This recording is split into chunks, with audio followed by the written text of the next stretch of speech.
Welcome to Life in Sirens, Behind and on the Scene, a podcast by first responders. We're your hosts, Sophie, Jaime, and Aubrey. The content provided in this podcast is for informational and educational purposes only and should not be considered medical advice.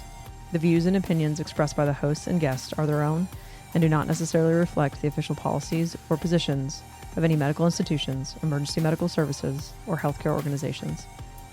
Patient privacy is a top priority, and all discussions involving real-world emergency situations are de-identified and altered to ensure confidentiality. Always consult with a qualified healthcare professional or your local EMS protocols before making any decisions regarding patient care or medical practices. Listener discretion is advised, as some topics may include discussions of real-world emergency situations.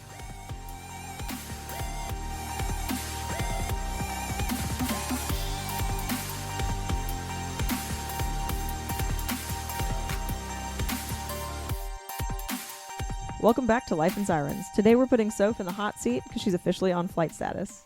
She completed her basic training, and we want to dig into what that process was like, the challenges she faced, and the steep learning curve that comes with stepping into flight medicine. We know a lot of paramedics think about going into flight, but making that transition isn't easy. So today, we're going to break it down, what it really takes to get started, and what Sophie has learned so far. Dun dun dun. All right, so we're going to start with the transition into flight. What did you expect going into your training, and how did it really compare? Well, I was lucky to do a fellowship with my company before I started, which it was now over a year ago when I did this. And I didn't really have any huge expectations because I was really shy and just kind of hung back during that time and did a lot of the online training, which was way harder doing the online training than now. So I was kind of nervous that I was just gonna know literally zero things, which I do feel like a lot of the time that I know zero things. I think the hardest part so far has just been like trying to keep up with all the moving parts because we have to go out of state for training multiple times in the first couple of weeks, and that has been really hard because I've had to drive everywhere, including to my base, which my base is a significant distance from my home. So it's just been a lot of driving and a lot of trying to keep things in order in my brain, if that answers your question. It absolutely does. For sure. Were there any misconceptions that you had before starting? I thought it would be easier. I get it. Yeah, I get that. Not that I just was like, oh, this is going to be a piece of cake, a walk in the park. I did not necessarily think that. I just am like a clinical nerd, and I do know what I know, but I don't know what I don't know kind of situation.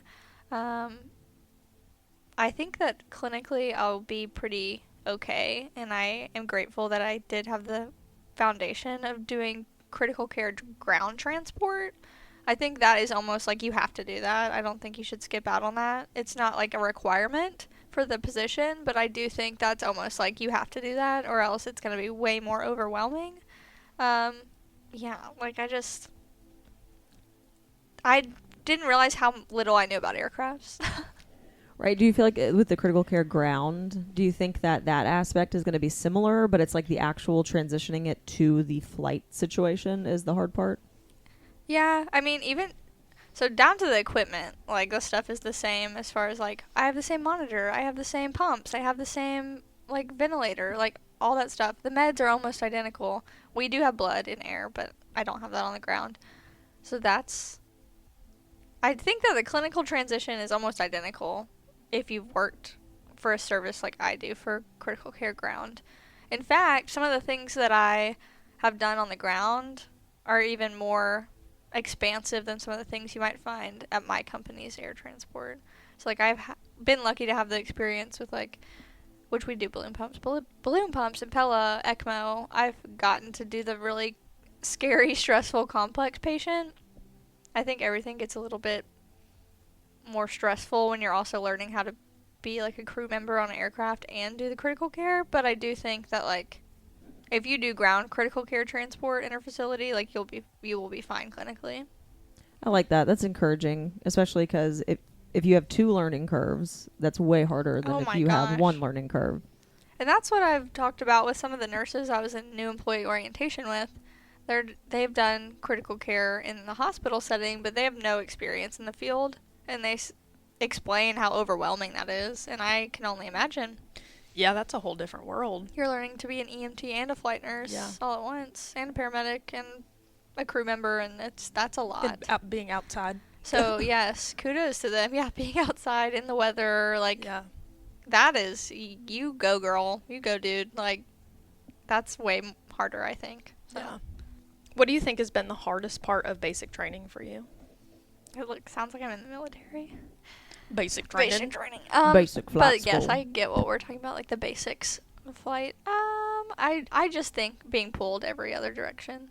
Because there are things, because I work for a large company that's nationwide, so some of our training has to be done out of state, and that's a lot for me. And then just, like, generally, like, I don't feel like I belong. I feel very, like, out of place. I'm like, I don't belong here kind of thing. Like, I'm very much a guest still. Like, yes, this is the company that I work for and pays me, but, like, I do not feel like I fit in at all right now. And I think that it's mostly just because, like, I'm timid and scared, like, because this is not my wheelhouse, and I don't want people to think that I'm, like, coming in all headstrong, because I have so much to learn, so I'm just, like, trying to, like, lean back a little bit, so I'm maybe doing that to myself, but, yeah, I feel like I am a giraffe in a lemur exhibit.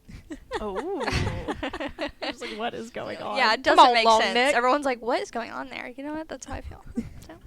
I feel like that is such a natural transition in EMS, like to any, whether it's like a licensure transition or going from 911 ground to critical care ground, or ground to flight. Like when you start something brand new, you just automatically feel like you're out of place. Yes. And I think that is a normal feeling in transition, and you don't know anybody and you haven't had time to bond, because we come from a place where we are so deeply bonded with the people we work with that then when you move into somewhere new, I feel like a stranger. Yeah, you're like, I don't know them, they don't know me.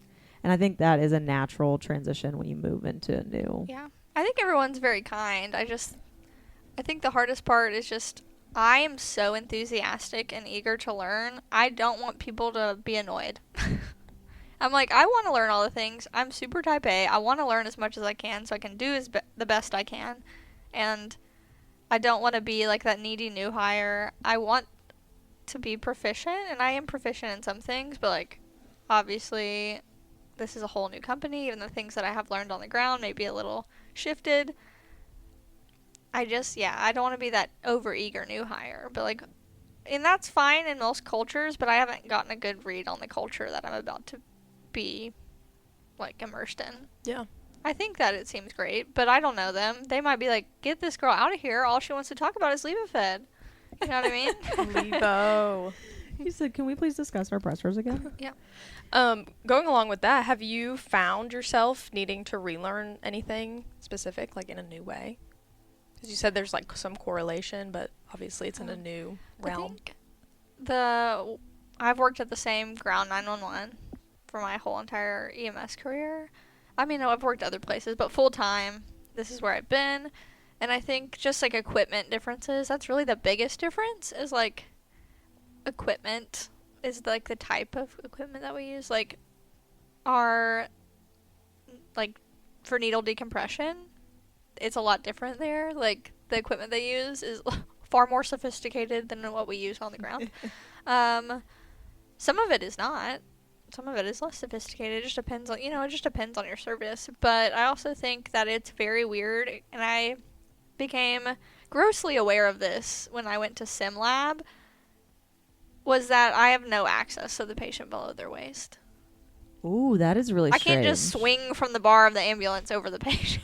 No more foot IVs. No more. Well, I mean, you gotta do it on the ground. On the ground, yeah. Yeah, and that's true. Like, thinking like that has been an adjustment. Obviously, I haven't really done patient flights yet, but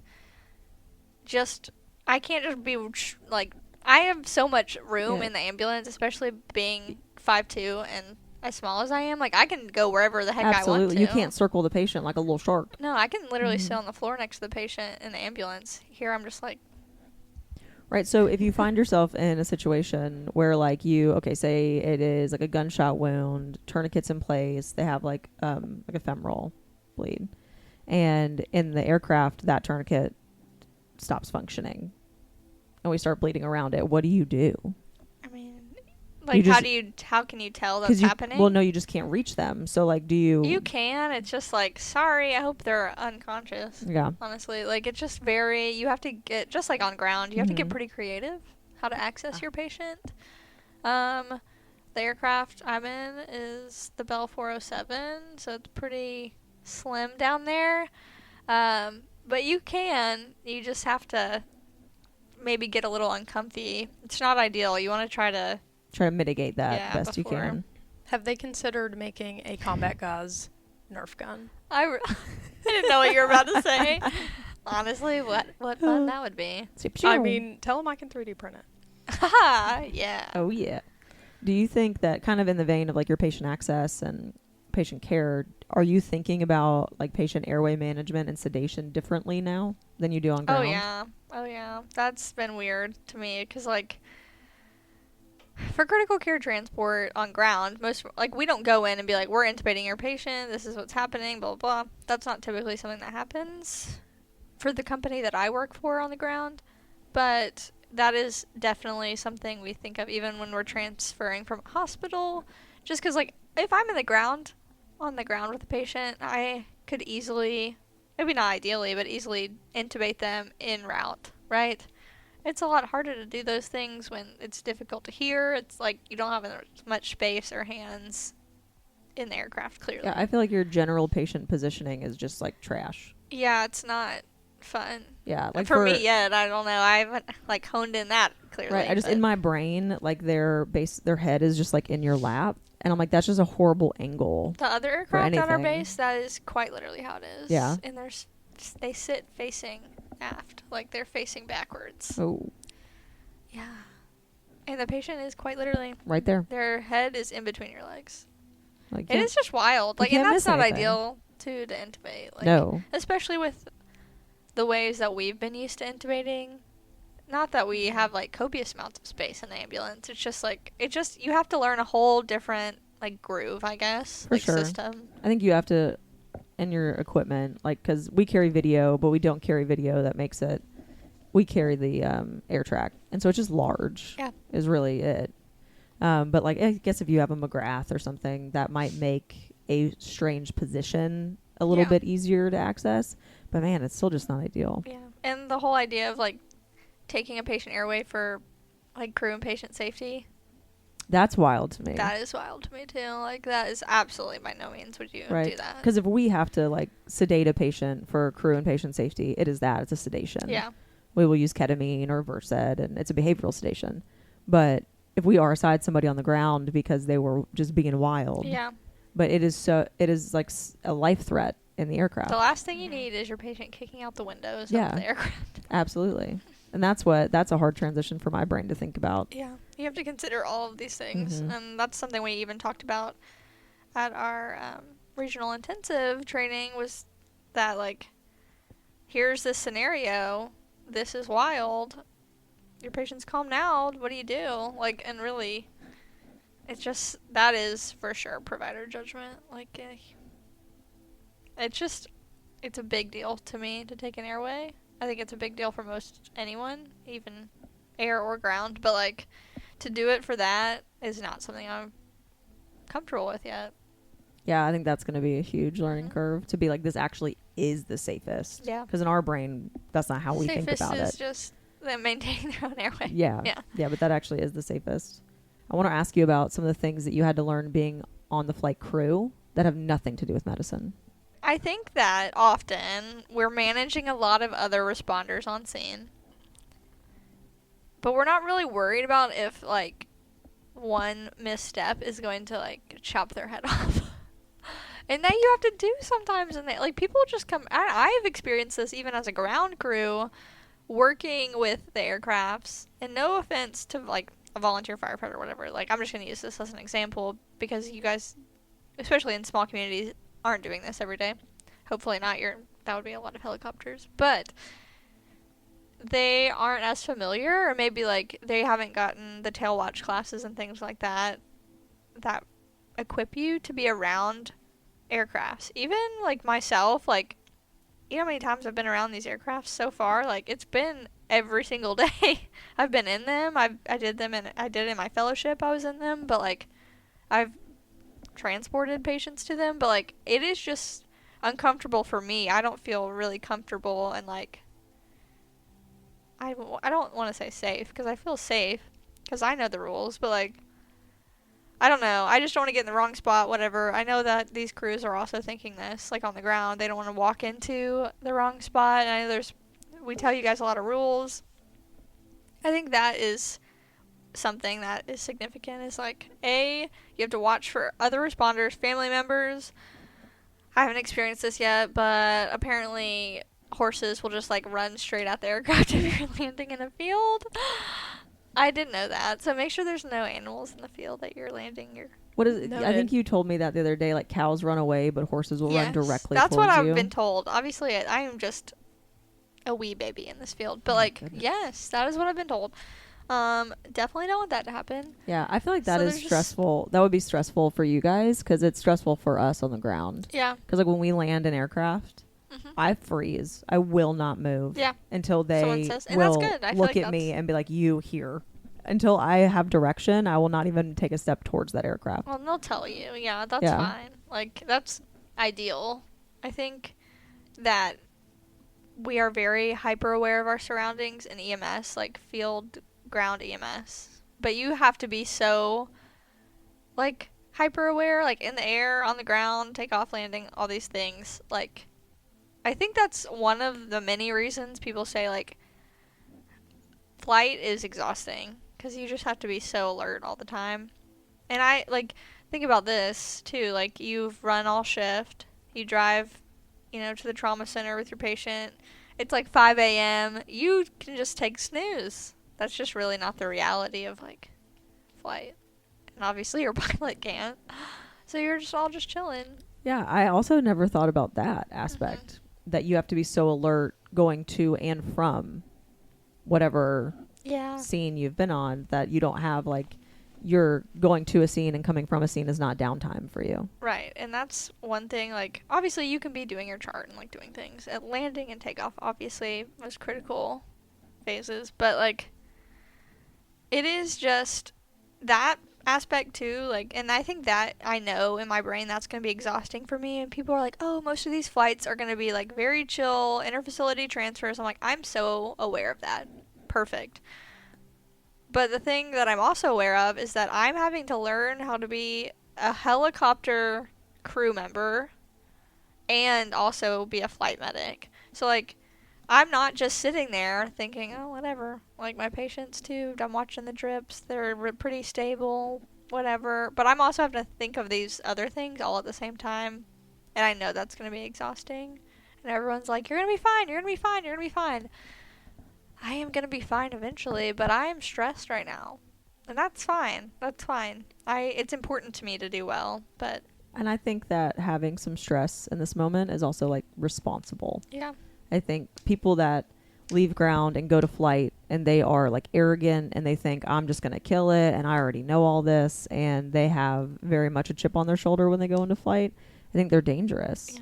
And so to be field, right, so to be a little bit stressed and like, hey guys, can you please tell me what we're doing? Yeah. I think that's actually a great approach, because stressed and wanting to do well and being nervous about something that you're not familiar with is not the same as being competent. Yeah. Like, it's different. And so you can be highly competent and still stressed about it. Yeah. Until you get more comfortable. And I think that initially that's actually a good place to be, because it keeps you pretty vigilant on the things that you're supposed to be doing. 100%. I think that anytime we do something new, it's going to be a little stressful. I'm okay. I don't want people to be like, I was talking to someone on base today, and they were like, I'll talk you off the ledge. Like, it's fine. I'm like, I don't need to be talked off the ledge. I need a certain kind of anxiety and stress to surround what I'm doing to make sure I'm doing it proficiently and efficiently.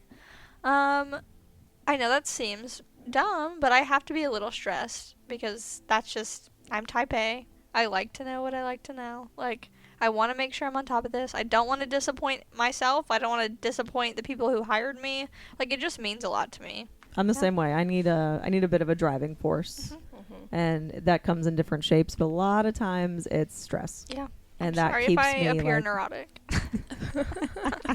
Aren't we all? Yeah. Yeah. Okay, so let's transition just a little bit. This is something that we were just chit-chatting about earlier, and I know this is a very sought-after question. How much autonomy do you have as a flight medic compared to a ground medic? None. No, I'm just kidding. I feel like for most services, it's comparable. Like, you still have protocols. You still have, like, standard operating guidelines. I think that there's a closer relationship, based on my understanding right now, with your medical direction. So I think that your medical directors get to know you. They're way more involved than they are at many ground services. They do a lot of QA, a ton of QA. They are so involved. So I think that, yes, we have protocols we still have to operate by, and they're pretty firm. I do think that you develop a more close personal relationship with your medical directors in this setting, so that they're willing to, like, place more stake into you, I suppose. That, I don't know a better way to, like, I know that sounds kind of weird, but I think they're willing to trust you a little more and let you go a little bit farther, as long as you're running things by them. So I do think there's something pretty special there that we don't necessarily, and some ground services may be this way. And I think this is true for a lot of ground services. You have a medical director, and then your actual medical direction is whatever hospital Right. is They're just near whoever. you. And so you call the hospital and talk to an attending, and that's your medical direction. And so your medical director is like whose license you operate under and who does your protocols. But I think it's really cool that on paper it may seem like stricter protocols, so like less autonomy, but then actually that transitions into more because you have that relationship with your medical director, so they're willing to like let you push the boundary a little bit and do absolutely what's best for your patient because of that relationship. Absolutely. And that's really cool. I think ground services, sometimes our protocols are a bit more open, which I love because then we can use our brains and we can think through things. And I enjoy that, but it's because there's not that relationship often. Yeah, and you might be calling a different doctor who may feel a different way and want a different dose, and it's just every doctor has their own personality that in medicine, obviously they're humans, but like in medicine, like how they practice medicine, they're all have different ways. So I think that on the ground it is necessary to have a wider push. But I mean, we can just like ground, we can get sending facility, receiving facility, whatever medical direction, but our medical director is very involved in making sure we're providing the best care and holding us accountable. That's really cool. I'm really looking forward to that. Yeah. Everyone's like, it's so scary. I'm like, yeah, it is scary, but like, just do your job. Right, but that could also be cool. Yeah, and it's not, what's actually scarier is medical directors that don't care. Yeah. So, I know it's going to be a lot. My brain hurts. How do run tickets compare? In-flight run tickets to ground EMS? ESO. What do y'all use? Image trend. But you almost have to because it has like freaking input labs and ABGs and Yeah. X-rays. We went to EMS World and interacted with Image Trend, and it's so different that my brain had a hard time. I've used ESO from day one, like out the gate, and so to me that is what run tickets are. Yeah. So it's really hard to transition to a different software. Every service I've used. Yeah. Every service I've worked for has used ESO. But the people I've talked to that have it, like I think Nashville uses Image Trend. A lot of them are like pretty cool with it. You want to know what's crazy? So when you're like doing Image Trend, it has like, how on ESO you can put like click the check and it will tell you things that you have to close your run ticket. Okay, so it starts at the beginning. Like, but it's not a check mark, it's just a number, and it says minus whatever the number is what you're missing. And I was doing a practice one, and it said negative 546. Oh, no. Yeah. Oh, no. That is a daunting number. Which maybe that's what ours would be if you just didn't fill it out, but like... Yeah. Maybe. I've never counted. Yeah. There's still a CAD and everything, so you don't have to put that in. That's nice. That's good. It does make me kind of happy, though, that it seems like it's thorough. Oh, yeah. It for sure is. It's just... the only part that I prefer ESO over versus Image Trend, has nothing to do with the service. This is just specifically the programs. Image Trend is very redundant. So you're having to double, triple, quadruple chart things, and you have to. It's not the company that you work for, it's Image Trend. Sorry. Oh, yeah, I don't love that. Yeah. So that makes me a little nervous. You just have to be like really focused. Yeah, you have to check, and double check. So I think it'll be fine. It's just it will be a steep learning curve. Yeah, especially because you'll working for 2 different services with 2 different like softwares is going to be like to jump back and forth. Yeah. For sure. So to wrap us up, if you could go back just to the beginning of your flight journey, so day 1, what would you tell yourself now, just like this month or so in? What's day 1? Interview? Yeah. I don't know. I think I still feel the same. I just feel really lost right now. I know that I have a brain in my head and I have, enough experience and intellect to fall back on. But I just need to, like, remind myself, like, just do your best. Just do your freaking best. That's okay. Don't worry about letting people down. If you're doing your best, if they're let down, then that's their let down. Like, I think that can go for any part of your life. But, yeah. For sure. I think that you also should remind yourself that 1 month in, you should not be proficient. Right. Like, you should not be at the top of your game. And we're all really bad at that because we're type A. Like, we hate not being the best at things. And so give yourself a little bit of grace there. Like, there's a steep learning curve and you shouldn't be proficient right now because you haven't done it yet. And so, like, that's a normal way to feel. Yeah. And if you don't feel that way, again, like, that's dangerous. I think and this is going to sound like I just think I'm awesome, but I think I just got really good at having my groove and doing my thing on the ground, and I feel like I got really good at it. And now I'm just, like, not good at it, which I haven't even flown, okay? Like, I've just been doing the ground training. Oh my gosh, you might like step out of the aircraft on your first call and just be like, "What, pow, pow, pow, pow." I hope it sounds like that. I hope honestly. so too. I could. Just put headphones in, as have long those as I have background a really, noises going. Yeah. I think as long as I have a supportive preceptor, I think that's really important. And I think that I'd like to think once you get to this point in this level, in this caliber of medical care pre-hospitally, that, like, we're all adults here and we're going to be kind and, effective communicators. For sure. That it'll be more of like a, hey, we're happy to have you. Like, let's learn some things instead of like, new girl. Are you going to make it? Wait. Yeah. Everyone's been very kind, and there's some people that I already knew coming in. It is overwhelming, though. I'm just Sophie. I'm just Sophie. Just me. I like that, Soph. Just me. Well, guys, that is going to wrap up today's episode of Life in Sirens. If you have any more questions about flight medicine transitioning, send them our way. And also follow Soph's journey. She's like right at the beginning of it, which is a super exciting time to learn and to grow and really figure out the nuances. And in a year from now, we'll be doing an episode that is like, okay, how weird is it now that you are proficient and you feel so much better about it? I hope I get there. I hope I do. I've been partnering with FlightBridge ED also. So FlightBridge has been very supportive, and the pals over there have really been encouraging and sharing their knowledge about flight medicine. So if you need any other information about becoming a flight medic, that's a good spot to go. For sure. They have fantastic resources, and they put on a lot of really good classes for like your FPC and your critical care and your CCRN and all that. Yep. They got everything.